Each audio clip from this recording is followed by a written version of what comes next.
I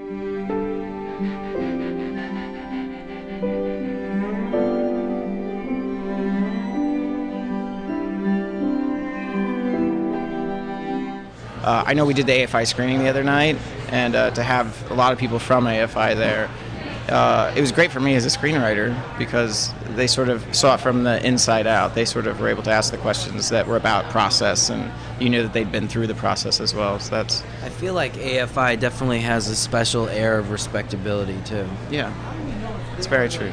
A lot of my friends went on to AFI, so I have to give it props. Oh, I was drawn to it when I was a teenager, and I'd come up here to San Francisco, and I would do theater and audition, and they would say, they would tell the story of this out gay guy, which to me was, I'd never heard of such a thing. I'm from San Antonio, Texas, grew up in a Mormon home. I didn't know there was such a thing as an out gay guy, much less one that had succeeded in this way. And it was hard growing up a closeted guy out in San Antonio, Texas, so to hear that story gave me a great amount of hope.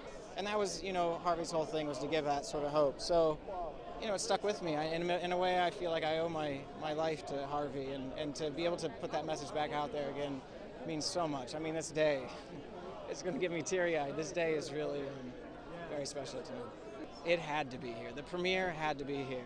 I think we knew we had to shoot the entire film here, focus and groundswell, and the financiers and producers. We had to spend a little more money, but it was worth it. I mean, this city has a spirit and an energy that you can't reproduce in any other city. So, and this is Harvey's home. This is the street he created. This is the movement he created. There's no other place we could do this premiere but here. And look at what we got. I mean, it's madness over there. One of the more than 36 million people who watch the Academy Awards, I'm sure you'll remember one of our favorite moments. Take a look. When I was 13 years old, my beautiful mother and my father moved me from a conservative Mormon home in San Antonio, Texas to California, and I heard the story of Harvey Milk. It gave me the hope to live my life. It gave me the hope to one day I could live my life openly as who I am, and that maybe even I could fall in love and one day get married.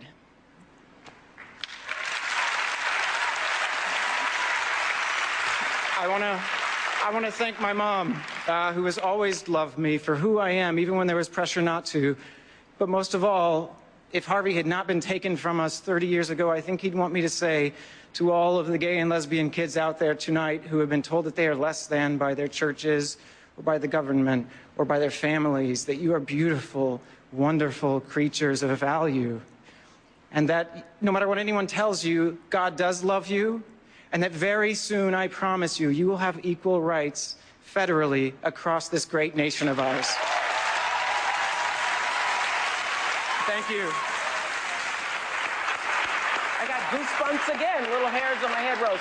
Academy Award-winning screenwriter Dustin Lance Black is joining us via Skype from his apartment in Hollywood. Hi, Lance. Yay. That's what my friends call you. I wanted to talk to you because I had the pleasure of meeting you a couple of nights before at Brian Lord's party, and we were talking, and I remember you were so nervous, and I said to you then, I don't know who's going to win, but it really doesn't matter, because what you did with that screenplay is opened us up. Everybody who has had the pleasure of seeing Milk, who has had the privilege of seeing Milk, got opened in a way that you wouldn't have been had you not heard the words that you wrote. So congratulations, first of all.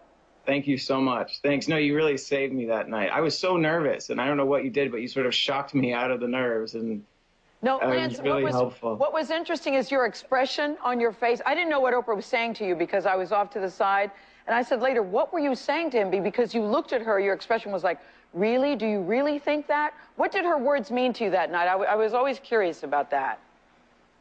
Well, it just meant, you know, that I had gotten through in a way. I mean, that's what we were all doing. Come on, the movie wasn't, you know, some sort of Hollywood adventure and money making. It was us trying to get a message out there, and I think a life-saving message out there. And so, I don't know, I think, you know, Oprah, you just sort of let me feel like I'd already succeeded, you know, and it was great, because I started to get real nervous about, you know, this little gold man thing, and I just let that go. Yeah. just let that go. Yeah, because what I was saying to you is, it doesn't matter. It doesn't matter. But now that you've got it, it's kind of nice, huh? Yeah, it's pretty good. Yeah. Had you written a speech ahead of time because you were flawless in your delivery? Did you know what you were going to say?